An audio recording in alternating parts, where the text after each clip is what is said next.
Just 1 week before El Salvador elects its next president in a second-round vote, the country's main candidates are neck and neck. Salvadorans will choose between the Marxist FMLN, which currently holds the presidency, and the right-leaning Arena Party that previously ruled the country for 2 decades. The latest national poll shows the current government party leading by 10 points, with 41.8% of the electorate saying it will vote for Salvador Sanchez Cerén and 30.2% for Norman Quijano. But with 25% not revealing who they'll choose, the race is a toss-up. One thing is certain, whoever wins will face a huge challenge in security. El Salvador is one of the most violent countries in the region. Rival gangs commit multiple murders per day. Franc Contreras reports from El Salvador on the central issue of violence and what it will mean for the country's next president. Please note that some of the images in this story may be graphic.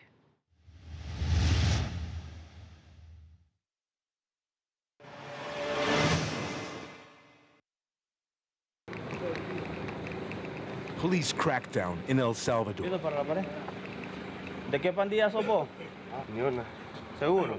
This is the infamous town of Lourdes in Libertad State, where 2 rival gangs, the Mara Salvatruchas and the Barrio 18 gang, are engaged in a brutal turf war.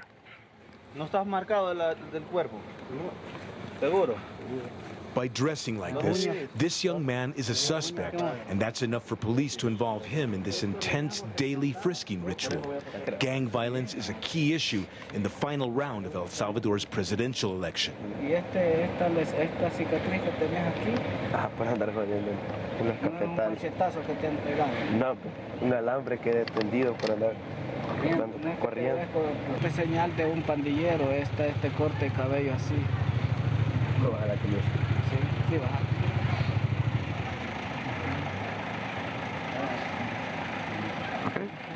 The police find no weapons on him and let him go.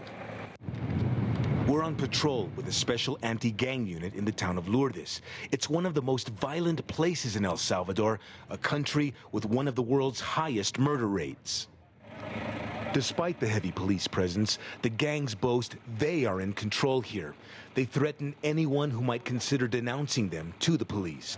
This is another recently painted wall here deep inside the territory of a gang called Number 18, named after 18th Street in Los Angeles. On this part of the wall, you can see the gang's slogan: if you want to save your life, look, listen, and stay silent. During the 16 years veteran police officer Leonel Hernandez has patrolled these streets, he's witnessed a dramatic rise in gang-related killings. En cuanto a los homicidios, son cosas que realmente no podemos controlar, ¿verdad? Hay momentos que se nos escapan de las manos, ¿verdad? In 2012, the leftist FMLN government struck a controversial truce with the gangs. But homicides are rising again. In December 2013, police discovered this clandestine grave near Lourdes containing the mutilated bodies of 44 gang members. Officer Hernandez and his colleagues believe the victims are Mara Salvatrucha gangsters and the culprits were members of the Barrio 18 gang. A recent police sweep of the area has filled these cramped jail cells with gangsters from both sides who are arch enemies. In this cell, designed for 15 inmates, there are 40 Mara Salvatrucha members, also known as gangsters of the MS-13. It's a criminal gang that originated in Los Angeles. Mara members there were deported and started gangs here in El Salvador and other parts of Central America. 31-year-old Melvin is in jail for allegedly murdering a rival gang member. Para llegar a la pandilla hay muchos caminos realmente, pues. Aquí realmente muchos buscan a la pandilla como un apoyo, como una fuente de amistad, pues, ¿verdad? Otros quizás por otro tipo de motivos, pero realmente aquí el país está dividido en 2 zonas, pues, la pandilla contraria y la pandilla de nosotros, pues. He says young Salvadoran men have so few opportunities, they often decide to enter gang life, which makes them feel more protected. Y la situación social que aquí vivimos, o sea que eso es totalmente de reprensión.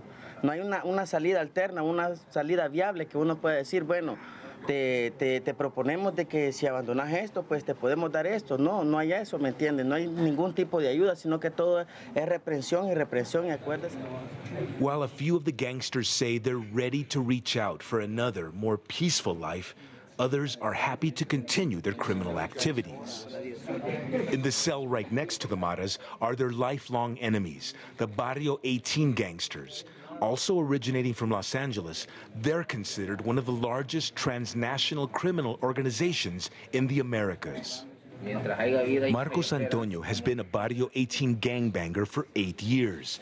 He's 35 years old and has his heart and mind set on revenging his father's death. He blames the Maras. Porque mataron a mi papá, a mi padre, entonces yo acudí a ellos, como no podía yo solito, acudí a ellos y entonces ellos me dieron la oportunidad, no oportunidad, ¿verdad? Pero me dieron el apoyo de poder como tener algún escudo, ¿me entiende? Un escudo para poder apoyar a mi familia, cuidar de ella. He says if he ever gets out of jail, he plans to continue committing robberies and extortions and forever seek revenge. Matando rivales, ¿me entiende? Eso es lo que tenemos nosotros, seguir matando a los rivales. Porque todos, como le digo, estamos por una causa, de la causa de que nos han hecho algo en la familia, nos han matado amigos, miembros de las pandillas, entonces lo que nosotros hacemos es también, así como nos matan a la gente, nosotros matándolos a ellos. Gracias. The frontrunner in El Salvador's presidential election is a former Marxist guerrilla leader and the country's current vice president, Salvador Sánchez Serén. He's a member of the Farabundo Martí National Liberation Front. In this campaign, Sánchez has avoided the issue of gang violence. His vice presidential running mate is Oscar Ortiz, who explains the FMLN's policy on gang violence. Bueno, golpear el crimen quiere decir desarmar las redes de la extorsión. Hemos avanzado con este gobierno. Este primer gobierno ha avanzado mucho, pero no es suficiente. A nosotros con Salvador nos va a tocar el reto de seguir bajando homicidios, de sacar a El Salvador del escenario internacional de ser los países más violentos y de desmontar las redes de la extorsión. The other candidate in this election is Norman Quijano of the right-leaning Arena Party. Polls show he's 10 points behind Sánchez. Quijano says if he wins the presidency, he'll use the Salvadoran army against the gangs. Critics worry he might turn to state-sponsored repression, the kind that prevailed during El Salvador's civil war. Quijano tells CCTV that won't happen. La gente interpretó que yo iba a cortarle el cuello. Y yo lo que digo, haré lo que tenga que hacer, medidas audaces, medidas creativas, medidas novedosas. Yo le aseguro que si los señores que están en pandilla supieran que ya no van a estar en un pedacito de 4 metros, 50, 40, los que fueren, y lo está poniendo a buen resguardo en gigantescas instalaciones militares que hay en todas las ciudades cabeceras departamentales, empezarían a pensar distinto. Back on the front lines of El Salvador's battle against the gangs, Officer Leonel Hernandez says other efforts are underway to help deal with the problem. He brings me to a special police ballistics laboratory funded by the United States government. Here, a handful of experts work overtime to track down the weapons gang members use for murders and other crimes. These are just a few of the seized weapons, which will eventually be turned over to Salvadoran judges and be used in legal cases against homicide suspects. Officer Hernandez says he and his colleagues are also working to gain the trust of local people who until recently simply would not talk with the police. But that's slowly changing. He takes me to visit a local shopkeeper whose own family members were victims of gang violence. This woman, who asked not to be identified, says her family members suffered extortion. Dice que para mí siento que está bien, porque siento que ellos hoy andan mucho en bicicleta, andan en moto. As the March 9th presidential election draws nearer, police are ramping up their anti-gang patrols. But word from the gangs themselves is, no matter who becomes the next president of El Salvador, their revenge killings will continue.